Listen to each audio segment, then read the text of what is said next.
चलिए, तो आज हम लोग वी लुकअप को स्टार्ट करते हैं एक प्रॉपर बिलिंग सिस्टम बनाने के लिए। तो आज के कॉन्सेप्ट जो हम लोग यूज करेंगे उसमें काफ़ी सारी चीज़ें जो हम लोग पहले से डिस्कस कर चुके हैं उनको भी इस्तेमाल करेंगे। लाइक लिस्ट बनाने का कॉन्सेप्ट, मैसेज को क्लीन करने का कॉन्सेप्ट, और साथ में ऐड करेंगे V lookup with proper billing system. Just एक बार मुझे कंफर्म कर दीजिएगा, सभी को स्क्रीन दिखाई दे रही है मेरी ना?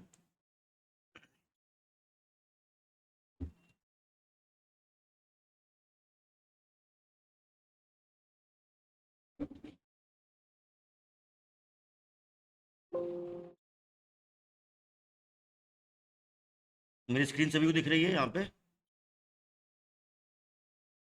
Yes sir. ठीक है। चलिए, तो अब हम यहाँ पे क्या करते हैं, मेरे पास कुछ आइटम्स है, मैं उनके आइटम के नाम दे देता हूँ यहाँ पर, जो लोग कल प्लान कर रहे थे। साथ में मैं देता हूँ यहाँ पर उनका रेट यानी प्राइस। देन यहाँ पर डेज ऑफ डिलीवरी। तो यहाँ पे मेरे पास कुछ है, तो मैंने कहा लैपटॉप,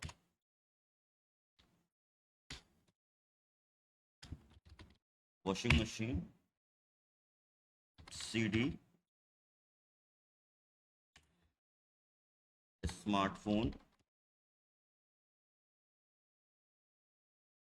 माइक्रोफोन,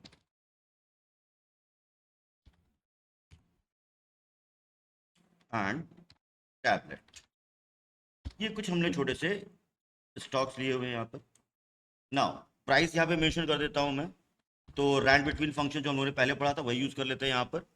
तो मिनिमम मैंने रख दिया है 100 और मैक्सिमम रखा है 900। इन वैल्यूज को मैं फिक्स कर रहा हूँ। ठीक है। डेज ऑफ डिलीवरी मैंने कहा 7 डेज है। ये 3 डेज की डिलीवरी, 5 डेज, 2 डेज, 8 डेज और 7 डेज। ना अब इस टेबल को हम लोग यूज करेंगे किसमें, वी लुकअप के अंदर। तो सबसे पहले क्या करते हैं, इस टेबल का नाम रख देते हैं। नाम रखने का तरीका सबको सिखा दिया है मैंने। टेबल को सेलेक्ट करो, Ctrl+F3 ये प्रेस करोगे आप, न्यू पे क्लिक किया और इसको एक नाम दे देते हैं स्टॉक के नाम से।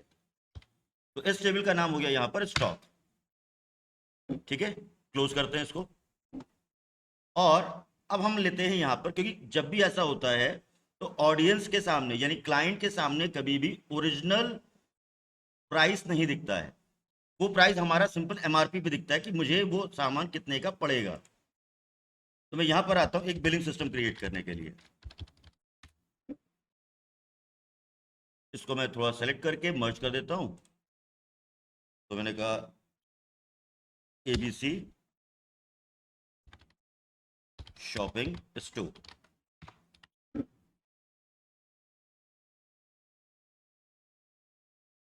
ये दे दिया। देन यहां पर डेट मेंशन कर देता हूं। तो सपोज मुझे आज की डेट मेंशन करनी है, तो आज की डेट मेंशन करने के लिए जो फॉर्मूला होगा वो कौन सा होगा, टुडे फंक्शन, जो हम लोगों ने पहले भी पढ़ा था। तो टुडे फंक्शन लेकर के यहाँ पे क्या करता हूँ, एक डेट इंसर्ट कर देता हूँ। तो ये हमारी आज की डेट यहाँ पर शो करता रहेगा। ठीक है। देन यहाँ पर GSTN नंबर दे देता हूँ।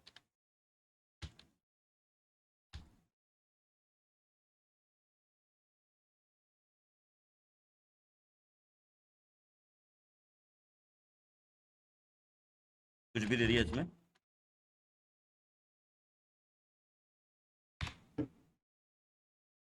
और इसका फॉन्ट साइज मैंने सेट कर दिया।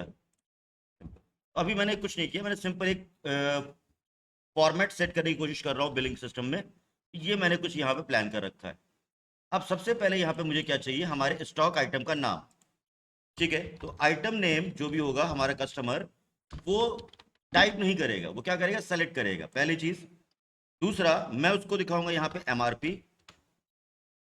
देन वो कितने नंबर ऑफ यूनिट यानी क्वांटिटी चाहता है, तो क्वांटिटी में भी सेट करेंगे अभी हम लोग वैलिडेशन को।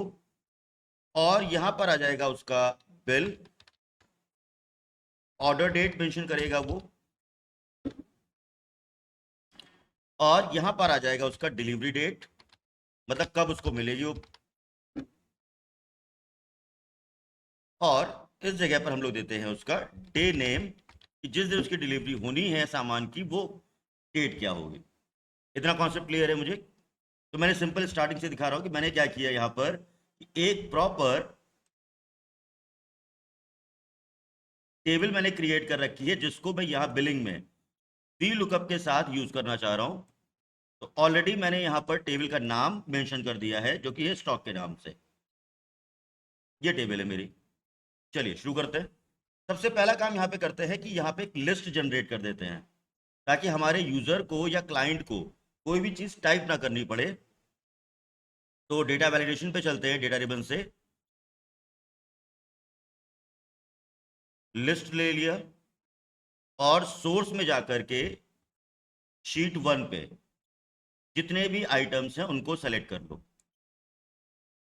ओके कर दिया है मैंने, और यहां पर इसको मैंने बना दिया सिंपल आपके लिए। ये देखिए, ठीक है। तो आपको जो भी आइटम सेलेक्ट करने हैं वो इसी लिस्ट में से होंगे। नाउ एमआरपी कहां से आएगी? तो एमआरपी जो है वो बेसिकली रेट पर डिपेंड कर रही है, यानी प्राइस पर। और हमारा प्लान है कि जब मेरे कस्टमर को ये सामान की एमआरपी दिखाई दे तो वो 40% बढ़ के दिखनी चाहिए। तो वो 40% कैसे बढ़ाना है वो कल मैंने आपको सिखा रखा था, आज सिर्फ अप्लाई करना है। तो वी लुकअप क्या करेगा, इस आइटम का प्राइस लेके आएगा, और जो भी प्राइस है उसको 40% रेज करना है। चलिए शुरू करते हैं। यहां पर equal sign we lookup, lookup value हो गई हमारी टेबल एरे। अब मुझे टेबल सेलेक्ट नहीं करनी है क्योंकि ऑलरेडी मैंने टेबल का नाम दे रखा है यहां पर स्टॉक, और जो प्राइस है वो है सेकंड नंबर के कॉलम पर, कॉमा 0। इस फॉर्मूले में किसी कोई डाउट, कुछ ऐसा जो समझ में ना आया हो अभी? No, sir. ठीक। अब ये जो प्राइस यहाँ पे थ्रो होगा, उस प्राइस में मुझे क्या करना है, 40% बढ़ा के दिखाना है। पहले मैं सिर्फ इतना एंटर करता हूं ताकि आप समझ लो कि हो क्या रहा है। ठीक है, अभी एनए आ रहा है। यहां से मैंने ये स्मार्टफोन लेता हूं, तो यहाँ पे देखो स्मार्टफोन की जो प्राइसिंग है मुझे दिख रही है 285 समथिंग, जो ऑलरेडी यहां पर देख लो स्मार्टफोन 285 पर। अब इस अमाउंट पे पहले तो मुझे क्या करना है, इनको 40% बढ़ाना था। तो इनटू ब्रैकेट में 1 प्लस, यही मैंने कल बताया था कि अगर रेज करना है तो 1 प्लस, डिक्रीज करना है तो 1 माइनस। तो मुझे बढ़ाना था 1 प्लस कितना, मैंने कहा 40%। ये लीजिए। तो अब आप यहां पर जो भी प्राइसिंग सेलेक्ट कर रहे हो, यानी जो भी आइटम सेलेक्ट करोगे उस पर 40% बढ़ के आ रहा है। तो वॉशिंग मशीन यहां पर है 766 की, आपके क्लाइंट को मिलेगी 1072 रुपए में। ये क्लियर हो गया? Yes, sir. हाँ। अब इस मैसेज को क्लीन करने के लिए क्या करता हूं, इसको मैं दे देता हूं इफ एरर में। तो यहां पे दिया इफ एरर, ये फॉर्मूला हो गया। मैंने कहा अगर ये फॉर्मूला है तो कोई दिक्कत नहीं है तुम्हें, लेकिन अगर ये फॉर्मूला, मतलब अगर मैंने कोई आइटम नहीं सेलेक्ट किया है तो वी लुकअप एनए नाम का एरर ना दे। मैंने कहा वहां पे सिंपल ब्लैंक छोड़ दे वो। आई होप कि ये लाइन बिल्कुल क्लियर है। तो मैंने कहा अगर वी लुकअप कोई आंसर नहीं दे रहा है तो एनए नहीं शो करना है, उसको क्या शो करना है, एक ब्लैंक शो करना है यहां पर। और मैं एंटर करता हूं यहां पर, डिलीट करता हूं इसको। अब देखो, अब वो एनए नहीं दे रहा है, वो क्या दे रहा है, ब्लैंक है। जैसे ही मैं यहां पे क्लिक करूंगा इफ एरर अपना काम करेगा। इस फॉर्मूले का स्क्रीनशॉट ले लो, फिर मैं आगे बताता हूं।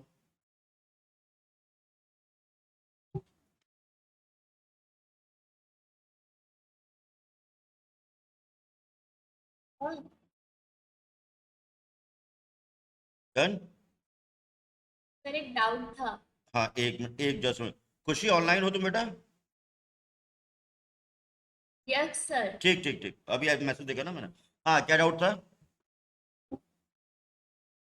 तो वो जो डेटा वाला ऑप्शन में जाकर आपने ये आइटम नेम जो सेलेक्ट किया था ना, वो एक बार फिर से अगेन मुझे को देखो, बता देंगे? देखिए यहाँ पे मैंने कर्सर शायद मैंने ये वाले क्लास नहीं किए। कोई बात नहीं, यहाँ पर मैंने कर्सर रख दिया कि मुझे यहाँ पर क्या चाहिए, वो लिस्ट जनरेट करनी है। ठीक है, ठीक, अब मैं यहां से जाता हूं डेटा रिबन पर, डेटा वैलिडेशन में, और यहां से मैं ऑप्शन लेता हूं लिस्ट का। ठीक है, नाउ अब मैं सोर्स के बॉक्स में क्लिक करता हूं और जाता हूं शीट 1 पर, और अपने सभी आइटम्स जो मुझे लिस्ट में देने हैं बिना हेडिंग के, you don't need to select heading, simple मैंने अपने आइटम नेम सेलेक्ट कर लिए और ओके कर दिया।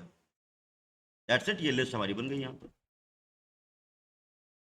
ठीक है, ये फॉर्मूले का स्क्रीनशॉट ले लिया सबने। ठीक है, तो इफ एरर अपना काम कर रहा है, साथ में वी लुकअप आपकी टेबल से प्राइस लेके आ रहा है और उस प्राइस को 40% रेज कर रहा है। नाउ क्वांटिटी आपको मेंशन करनी है, देन मेक इट सिंपल। हम क्वांटिटी पर एक वैलिडेशन लगाने जा रहे हैं कि या तो मिनिमम क्वांटिटी 1 होगी या मैक्सिमम 5 होगी। 5 से ऊपर का ऑर्डर हम एक्सेप्ट नहीं करने वाले हैं। Got it?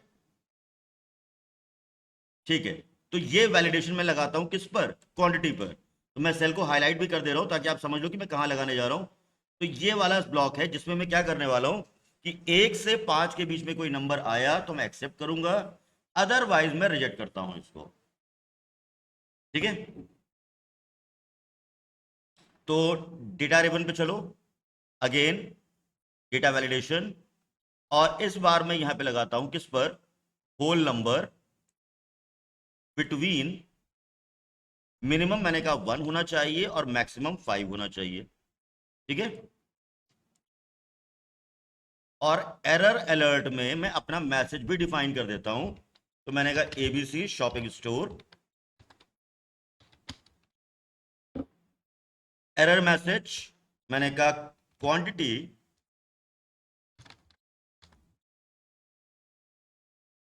Must be with in 1 to 5। तो मैंने अपने यूजर को, अगर वो कोई गलती करता है तो मैंने मेरा एक मैसेज भी, सपोज उसने 9 प्रेस कर दिया, तो ये देखो ABC shopping store quantity must be with in 1 to 5। ठीक है, नाउ अब बिल लगाना है यहां पर, तो बिल कैसे रेज करोगे?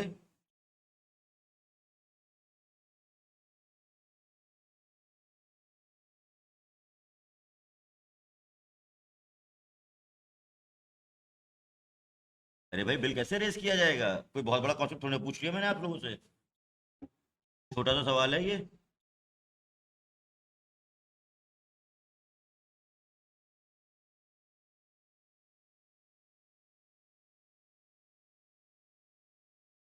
हम्म,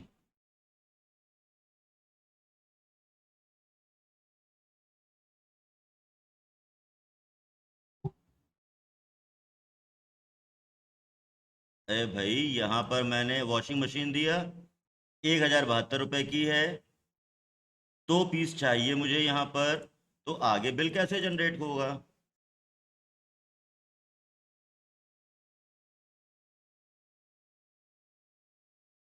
शशांक, इंटू वाला कॉन्सेप्ट कॉन्सेप्ट तो आ जाएगा बेटे, परसेंट बताएगा कौन? कॉन्सेप्ट तो आ जाएगा, बताएगा कौन? फॉर्मूला क्या होगा? इक्वल टू एमआरपी हाँ, into into quantity. Quantity, simple. इसमें इतना टाइम क्यों लग रहा है? आवाज नहीं आ रही वहां तक? ओके, आ रही थी कंफ्यूज। ठीक है, तो यहाँ पर मैंने ये हटा दिया, अगेन ये दे दिया मैंने। अब यहाँ पे क्या आ गया? वैल्यू। अगेन ठीक है, आपका फॉर्मूला बिल्कुल सही चल रहा है, आपने सही बता दिया इसको कि एमआरपी इंटू क्वांटिटी होगी। बट मैंने क्या बोला? वही अगेन इफ एरर, कि जब तक कोई क्वांटिटी नहीं आ रही है तब तक वो क्या रिटर्न कर रहा है? वैल्यू। मैंने कहा ये उसको रिटर्न करने की परमिशन नहीं है, तो मैं इस फॉर्मूले को लगाता हूँ किसके साथ? इफ एरर के साथ। मैंने कहा अगर ये कोई आंसर नहीं दे पा रहा है तो क्या दे दे? ब्लैंक छोड़ दे यहां पर। ये लो, अब ये भी क्लीन हो गया मैसेज मेरा। ठीक है, ये फॉर्मूला समझ में आ गया? यस। ठीक है, स्क्रीनशॉट लेना हो स्क्रीनशॉट ले लो, फिर ऑर्डर डेट पे आते हैं।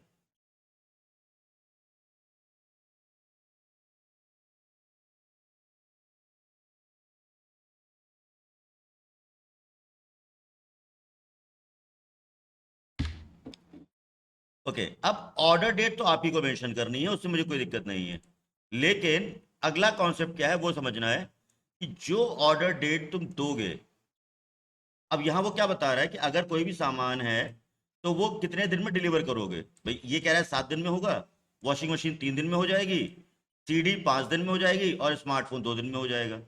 तो अगर मैं आज की डेट कंसीडर करता हूं, सपोज मैंने कहा भाई ऑर्डर डेट है इसकी 24 जून 2026, ठीक है। अब मुझे क्या करना है, अपने वी लुकअप को रेडी करना है कि जैसे ही यह ऑर्डर डेट दे, वो क्या करे, मुझे नेक्स्ट डिलीवरी डेट बता दे कि कब डिलीवर होगा ये सामान। Got it?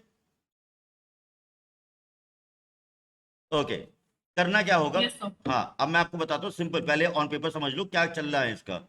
सपोज मैं यहां पे तुमको एक डेट देता हूं और मैं यहां देता हूं ड्यूरेशन या डेज, और मुझे क्या चाहिए, अपकमिंग डेट चाहिए। चलो मैं आज की डेट में मानता हूं कि सपोज आपने किसी कोर्स में एडमिशन लिया है, जैसे टीए में, तो आपका एडमिशन हुआ 1 जून 2026 को, और आपको बताया गया कि आपका कोर्स 3 महीने का है फॉर एग्जाम्पल, तो 3 महीने का मतलब हो गया 90 डेज। क्लियर है ना ये? तो आपके कोर्स की Yes, sir. हाँ, आपके कोर्स की कंप्लीशन डेट क्या होगी, कुछ नहीं करना है आपको, सिंपल अपनी डेट को सेलेक्ट करो, प्लस करो और डेज को क्लिक कर दो, तो आपको नेक्स्ट 90 डेज के बाद की डेट दिख गई कि आपका कोर्स 30 अगस्त 2026 को कंप्लीट होगा।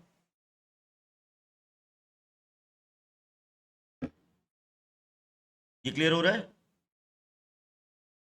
Yes. ठीक।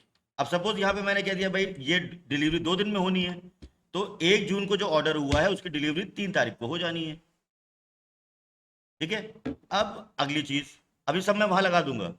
अब ये जो डे है उसमें दिन कौन सा होगा, तो यहाँ पे एक फंक्शन होता है एक्सेल में, टेक्स्ट फंक्शन। तो टेक्स्ट फंक्शन में हमने क्या किया, डेट को सेलेक्ट किया और 3 या 4 टाइम्स डी लिख दिया। 4 टाइम लिखोगे तो पूरा डे का नाम देगा, 3 टाइम लिखोगे तो SUN MON इस तरीके से देगा। तो 3 जून 2026 यानी वेडनेसडे को ये डिलीवरी होनी है। यही कॉन्सेप्ट मैं सर हाँ, सर एक बार फॉर्मूला दिखा दीजिए। हाँ ये फॉर्मूला नोट कर लो, जो भी करना है जैसे भी करना है, ये पूरा स्ट्रक्चर है। सर ये जो डी आपने लिखा है 4 टाइम्स, हाँ उसका वाला लॉजिक बता दीजिए। देखो, अगर ये 4 टाइम लिखते हो, ठीक है, तो ये क्या करेगा, पूरा डे का नाम देगा। देखो इसको, सपोज अभी यहाँ पे पूरा लिख के आ रहा है, वेडनेसडे की स्पेलिंग पूरी लिख के आ रही है, ठीक है। और अगर तुम इसको 3 बार लिखते हो, मतलब 3 टाइम्स डी लिखते हो, तो ये शॉर्ट में देता है डे का नाम बस। ठीक है, तो ये है यहाँ पर। चलो अब इसको वी लुकअप में अप्लाई करता हूं मैं। तो यहाँ पे आ गया मैं डिलीवरी डेट पर, तो मैं इक्वल साइन लगाता हूँ वी लुकअप। इस बार तुम्हारी लुकअप वैल्यू जो होगी वो स्टॉक का नाम नहीं होगा, वो होगा यहाँ पर ऑर्डर डेट। और इस ऑर्डर डेट को सर्च किया जाए स्टॉक में, कॉमा नंबर ऑफ डेज कहां पर है, तो मैंने कहा 3rd नंबर के कॉलम पर है, कॉमा 0 प्लस, 1 मिनट मैं शायद गलत कर रहा हूं यहां पर, हाँ लॉजिक गलत है ये। मैं इक्वल साइन लगाता हूं अगेन, वी लुकअप, स्टॉक ही लेना पड़ेगा क्योंकि उसी से पता चलेगा इसके भाई इसकी डिलीवरी कब होनी है। ठीक है ना, तो मैंने इक्वल साइन लगाया, V lookup, item name select किया, कॉमा स्टॉक, और 3rd नंबर के कॉलम से पता चलेगा तुम्हें कि ये कब डिलीवर होना है। ठीक है, अगर मैं सिर्फ इतना लिखता हूं, अभी क्लीन कर दूंगा मैसेज, तो मान लो तुम यहां पर, 1 मिनट मेरी लिस्ट शायद यहां से मिस, हाँ सिस्टम थोड़ा सा लैग कर रहा है।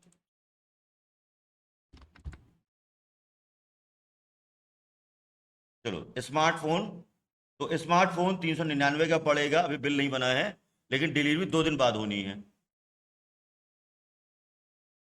कितनी बात समझ में आ गई है?